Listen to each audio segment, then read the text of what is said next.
Bonjour à tous, les marchés financiers ne veulent toujours pas baisser. En fait, on attend la semaine prochaine les réunions de la Fed et les réunions de la BCE. Il devrait y avoir des hausses de taux de l'ordre de 50 points de base aux États-Unis et en Europe. Maintenant, la grande question, la grande problématique, c'est de savoir si en 2023, il y aura toujours des hausses des taux. Je crois que oui, mais simplement, il n'y aura pas des hausses de 75 points de base à chaque réunion. Il y aura des hausses sans doute de 50 points, voire de 25 points de base. Pour moi, l'inflation a atteint son pic, aussi bien aux États-Unis qu'en zone euro, et donc ça ne devrait être plus un problème. C'est ce qu'on voit d'ailleurs sur les 10 ans américains et européens qui ne cessent de baisser dans la mesure où on se rend compte que c'est bien la récession qui va l'emporter sur les craintes inflationnistes. Mais moi, la question qui m'intéresse aujourd'hui, c'est la situation de la Chine. Vous savez que lors des dernières années, on avait des croissances entre 7 et 8% en Chine. La Chine contribuait à environ 30% de la croissance mondiale.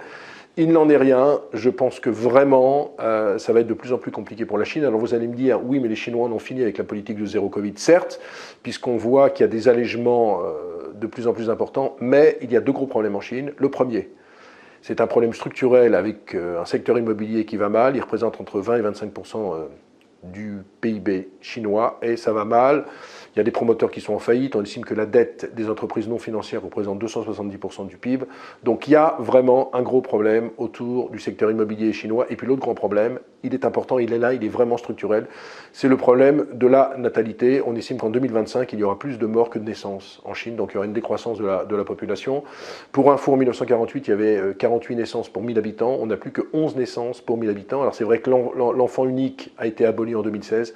Mais les Chinois ont du mal à faire des enfants. Donc il y a un vrai problème. Ce problème de la natalité chinoise est un véritable problème. Et moi, je considère que le modèle chinois a vraiment du plomb dans l'aile. Il peut être supplanté par d'autres pays, par le Vietnam ou encore par l'Inde. Vous avez vu que Apple aimerait réaliser 25% de sa production d'iPhone en Inde d'ici 2 ans. Donc c'est vrai qu'il y a des grands mouvements de délocalisation de la Chine vers l'Inde. La Chine ne fait plus rêver. Alors bien sûr, c'est pas catastrophique pour nos groupes de luxe, pour les spiritueux, parce qu'il y a quand même des classes aisées en Chine, donc c'est pas quand même l'effondrement du modèle, mais il y a vraiment un véritable changement de paradigme. Et donc c'est ce qui va, à mon avis, en 2023, agiter un petit peu le landerneau économique. Voilà. Sinon, sur la semaine, encore une fois, en microéconomie, il n'y a eu pas grand-chose à se mettre sous la dent.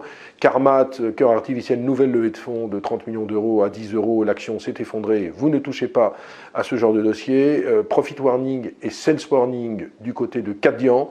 Ça vaut autour de 12 euros, 12,50 euros. Il faut attendre parce que là, je trouve quand même qu'on est sur des ratios de valorisation très faibles. Et puis dans le monde des biotech, l'isogène et procédures de sauvegarde. Mais moi, j'ai jamais cru à ce dossier. J'avais assisté au déjeuner d'introduction en bourse. Je n'ai jamais cru vraiment à ce dossier. De toute façon, sur le secteur des biotech, je suis complètement à l'écart. Voilà, donc très bonne journée à tous.